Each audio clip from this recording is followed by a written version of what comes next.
is about the chapter Plant Kingdom. In introduction, NCERT is talking about 3 points, that is about kingdoms of classification, then systems of classification, then taxonomy. Kingdoms of classification, we have already studied in another chapter, that is biological classification, 2 kingdom classification, 5 kingdom classification and all. And here in this introduction, NCERT is more focusing on systems and taxonomy. So next we will see systems of classification in detail. There are 3 systems of classification. The 3 systems of classification are artificial system, natural system, and phylogenetic system. The first is artificial system. So we'll see artificial system in detail. We can say that artificial system is the earliest system of classification. It's proposed by the great scientist Linnaeus, and it's based on gross superficial, morphological or external characters, which includes habit of plants, then shape of leaves, number of leaves, color, etc. So see, it's based on morphological features, and it gives equal weightage to both vegetative and floral or sexual characters. It gives equal weightage to vegetative and sexual characteristics of the plant. Then, its major demerit is it separates closely related plants. That means closely related plants are placed in different groups, and unrelated plants are placed in same group. This is because, first of all, it's based only on external features. That means only on very few characteristics. And another point is, these vegetative characters are easily influenced by the environment. Because of these 2 reasons,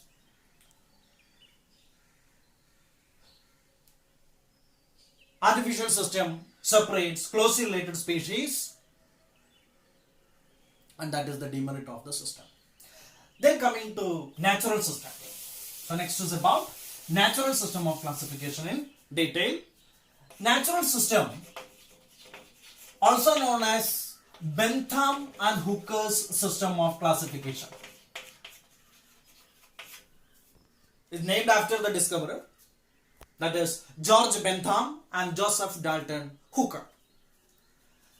Natural system is here the system classifies organisms based on natural affinities.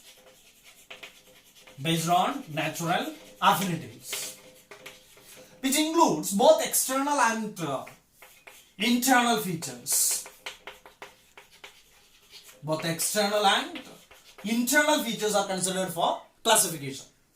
These internal features include ultrastructure of the plant, then phytochemistry,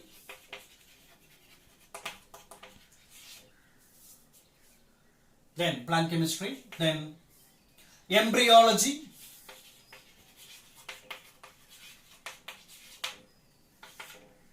etc. So this internal features, that means external features as well as internal features, are considered for classification in natural system, and it is more acceptable or it is more reliable than artificial system. Then coming to the next system, that is phylogenetic system. Phylogenetic system classifies plants based on phylogeny. It classifies plants based on phylogeny, that is evolutionary relationship among organisms. It classifies organisms based on evolutionary relationship. This system assumes that Group of organisms belong to the same taxa, have a common ancestor. And we can say that this is the present day system of classification. This is the most acceptable system in present days. That's all about systems of classification. Next, about taxonomy. Taxonomy is the branch which deals with study of classification. The different types of taxonomy discussed here are cytotaxonomy, chemotaxonomy, and numerical taxonomy. Cytotaxonomy classify plants based on cytological information. Cytological information means cellular, which includes chromosome, structure, behavior, and chromosome number. So see, classify plants based on cytological information, that is cellular information, which include chromosome number, chromosome structure, and chromosome behavior. Then chemotaxonomy. Chemotaxonomy classify plants based on the chemical constituents in plants. Then coming to numerical taxonomy. Numerical taxonomy, here computer is used for classification. Computer is used for the classification. Here number and codes are assigned to all the characters. And another advantage here is it's based on all observable features. So all observable features are considered for classification. It's based on all observable features. And at the same time, equal weightage is given to all the characters.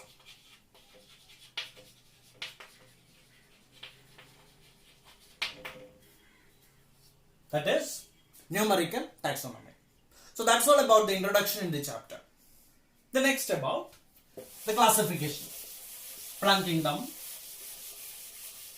is broadly classified into two, that is cryptogams, phanerogams. Classification means it must be based on some criteria, right? Here, what is the criteria?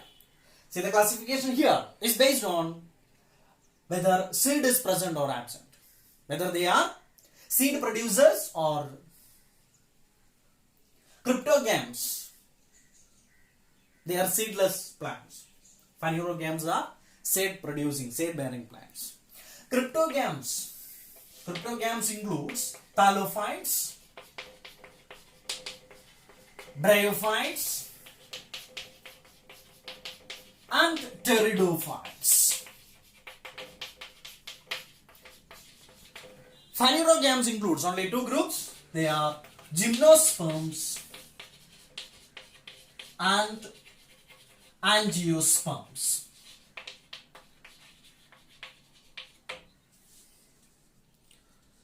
Now we have to see each group in detail. So first we will see about thallophytes. Thallophytes in detail.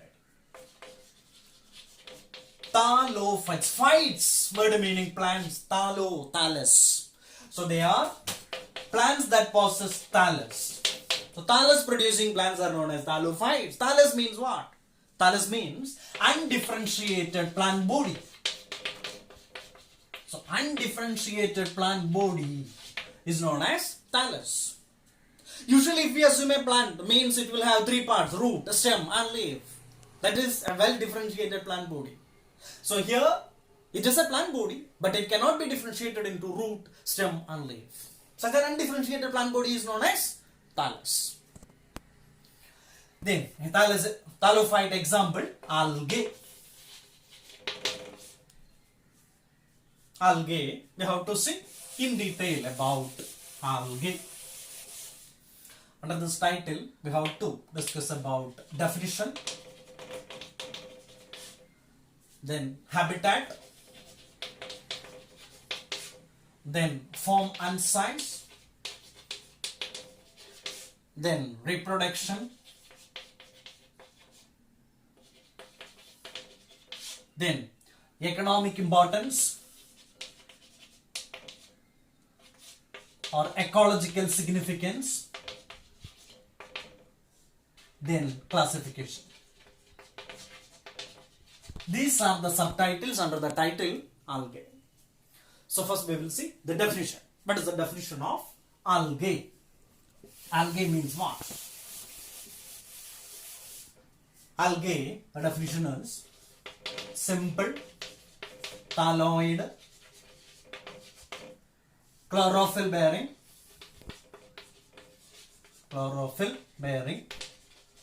autotrophic organisms. Second point is about the habitat. Algae are largely aquatic. Doesn't mean that they are exclusively aquatic, they are largely, mainly aquatic.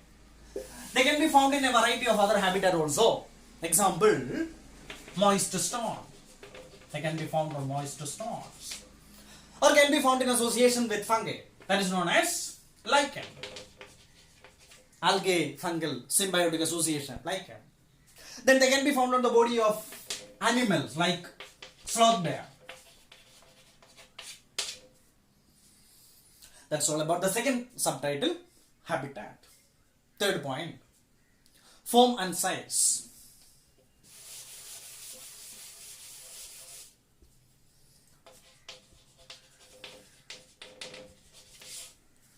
Algae shows great diversity in its form and size.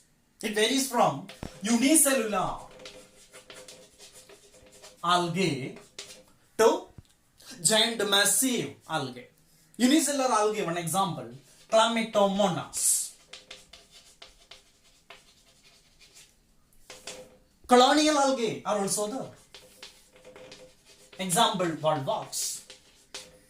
Filamentous algae.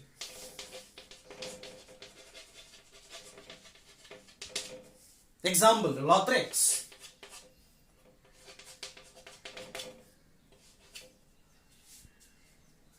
Then giant algae.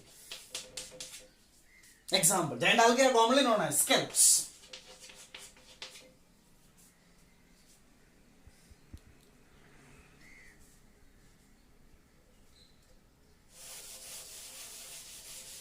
The next is about reproduction in algae. The next point is about reproduction. The three forms of reproduction in algae are vegetative, asexual, and sexual. First, vegetative reproduction. Vegetative reproduction occurs through fragmentation. Fragmentation is only form of vegetative reproduction in algae. That means the thallus will be fragmented into several pieces, and from each fragment, a new algae, new thallus will be formed. Asexual reproduction occurs through spore formation. The unit of asexual reproduction is spore. And here two types of spores are there. The two types of spores are flagellated spore and non-flagellated spore. Flagellated spore and non-flagellated spore. Flagellated spore is known as zoospore. Non-flagellated spore is known as aplanospore. That's all about asexual reproduction. Remember one more point, that is among these flagellated form, that is zoospore, is the more common in algae, more common form of asexual reproduction. The next about sexual reproduction. Based on the size of gametes involved in sexual reproduction. Sexual reproduction is of three types. They are isogamous, anisogamous, and oogamous. Isogamous, anisogamous and oogamous. Isogamous, male and female gametes are of same size. Isogamous reproduction with the flagellated gametes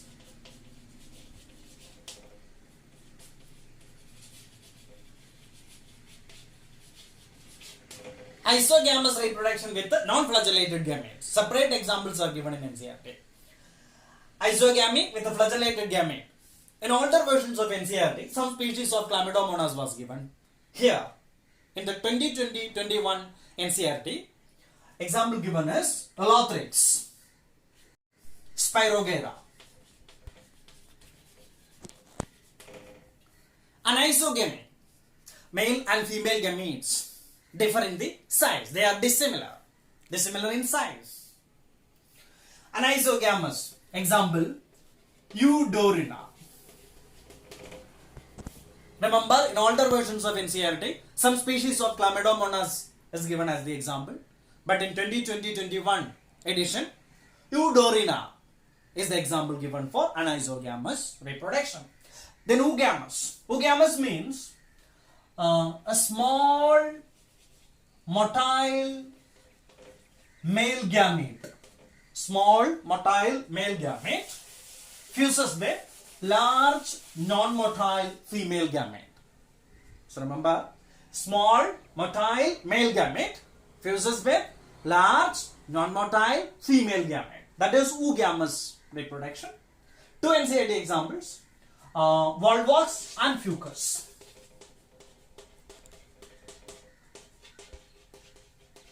Volvox and fucus. So next is about economic importance and ecological significance of algae. First one is, half of carbon dioxide fixation on Earth is performed by algae through photosynthesis. Then, that makes them to act as primary producer of the food cycles of aquatic ecosystem. They provide food to all other aquatic organisms. And around 70 species of marine algae are used as food, or they are edible.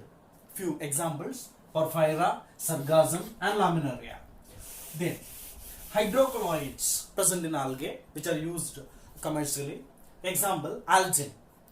Algin is present in the cell wall of brown algae. Carrageen is present in the cell wall of red algae. Hydrocolloid means water-holding substances. Then another industrially important product obtained from algae is agar. Agar is present in the cell wall of red algae. It's usually extracted from Gelidium and Gracilaria. And this agar is used in the preparation of ice cream, preparation of jellies, and used to prepare the culture media for the growth of microbes. Then another economic importance is regarding chlorella. Chlorella is an unicellular protein-rich algae used as food supplement given by space travelers. This is about classification of algae. Based on the type of pigments present in algae are grouped into three classes. Three classes are Chlorophyceae, Phaeophyceae and Rhodophyceae. That is green algae, brown algae and red algae. Now let's compare these three classes of algae based on various features. First is about pigments. The major pigments present in green algae, chlorophyll A and B. Brown algae, chlorophyll A and C. Red algae, it is chlorophyll A and D. Green algae, it is grass green in color. That color is due to the presence of dominance of these two pigments, chlorophyll A and D. Brown algae, that brown color is due to the presence of the pigment fucoxanthin. Red algae, red color is due to the presence of the pigment R-phycoerythrin. Next point is about habitat. We know that algae are mainly aquatic. Aquatic, three categories: freshwater, saltwater, and then brackish water. Here, green algae, mostly freshwater, but other forms are also there. Brackish water forms are there, saltwater forms are also there. Brown algae, they're mostly marine, and few are brackish water. Freshwater forms are rare in this group. Remember that point. Freshwater forms are rare in brown algae. Red algae, they are mostly saltwater. Other forms are also there. Brackish water forms are there. few freshwater forms are also present. Next point, reserve food. Reserve food, that is stored food in the body. Starch is the reserve food in green algae. In brown algae it is laminarin and mannitol. Red algae it is Floridian starch. Laminarin, mannitol, Floridian starch. These all are complex polysaccharides.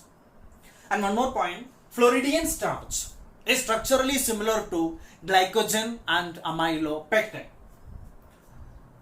Then here in green algae, pyrenoid. What are pyrenoids? Pyrenoids are specialized reserve body found inside chloroplast, and this pyrenoid has a proteinaceous center surrounded by starch sheath. Protein at the center surrounded by starch sheath. Next is about cell wall. In all the three classes, cellulose is the major chemical that forms the inner layer. The outer layer in green algae is made up of pectose. In brown algae it is algin. Red algae, along with pectin, polysulfate esters are present. In economic importance, we have already studied about agar, carrageen and all present in red algae. These chemicals are present in the cell wall of red algae. Next about flagellar number and position. In green algae, the number varies from 2 to 8 and all the flagella are equal in length and they are apical in position. In brown algae, it is limited, the number is limited to 2 and the 2 flagella are unequal. Since it is unequal, these flagella are known as heterocont and it is lateral in position. Whereas in red algae, flagella are totally absent. Next point is about reproduction. First is vegetative. Vegetative reproduction occurs through fragmentation in all the three classes of algae. Then asexual reproduction. Asexual reproduction occurs through zoospore in green algae. In brown algae also it occurs through zoospore. In brown algae, zoospores are biflagellated and it is pyriform or pear-shaped. Then in red algae asexual reproduction occurs through aplanospore.